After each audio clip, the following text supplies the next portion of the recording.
Welcome, part 2, relationships. We're looking at relationships. Somebody asked me to give them my top 5 tips on relationship advice. Okay, as a therapist and as a counsellor, I don't really give advice, but these are the top 5 things that I came out with. The first thing we talked about was trust and honesty. The second thing we're going to talk about today is communication. For me, communication is key, absolutely key to everything that we do, okay? The way we speak to people and the way that we hear things. So remember, communication is a two-way process. They say, we hear, but do we really hear what they're saying? And vice versa. Sometimes what I do, in my own personal relationship, if I feel I've said something and it hasn't been heard, I might check. And I might say, what did I just say? Can I just clarify what you might have just heard me say?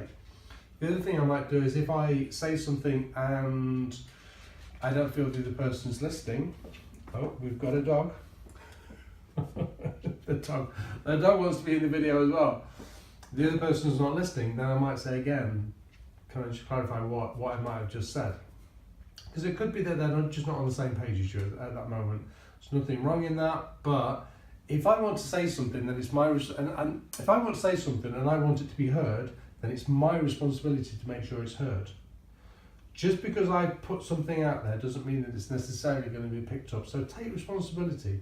Take responsibility for the things that you're saying and the things that you want to be heard in your relationship. So remember, as you communicate with each other, it's that two-way dialogue, it's that two-way communication that is going to be key to hearing each other and understanding each other. So getting each other. Okay, there'll be times that you go through the day that you'll be busy, you'll be tired, you'll be emotional. Remember also different ways of communicating. Remember that we communicate via email, text, WhatsApp, Messenger, verbal communication, visual communication. All of those are forms of communication. So if a form of communication isn't working for you, let's say via text, then speak to each other on the phone. Alter the form of communication if it's not working right. If it's working right, then leave it alone. Don't fix something that's not broken, okay? So yeah, communication. Think about it, work with it, don't just ignore it. One of the biggest issues that we suffer from in this modern world that we live in is that it's busy. We live in a really, really busy world, and things are very fast paced, and that leaves us very little time to understand each other, to hear each other, to deliver trust, to understand communication and what it means. Those moments where you sit down and you're heard by somebody. One of the absolute beauties of therapy, any kind of therapeutic input, is that as a client you sit down with your therapist and you are heard. You are 100% heard. That is one of the absolute beauties of therapy.